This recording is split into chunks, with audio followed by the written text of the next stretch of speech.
ቤታችን ያው ደስታ ናት፣ ሰላም ናት፣ እረፍት ናት። እግዚአብሔር በቅፎ ያረፈ ነው። እኛን ለማሳረፍ አታንስ። ስለዚህ እንደዛ ነው። ለኔስ ልዩ ነህ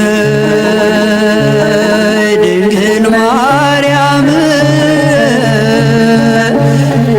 ለኔስ ልዩ ነች መብርሃን፣ ፈልጌ ፈልጌ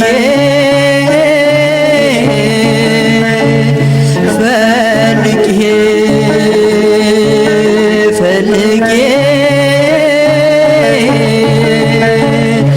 ላንቺ ምስጋና አላገኘሁም፣ ላንቺ ምስጋና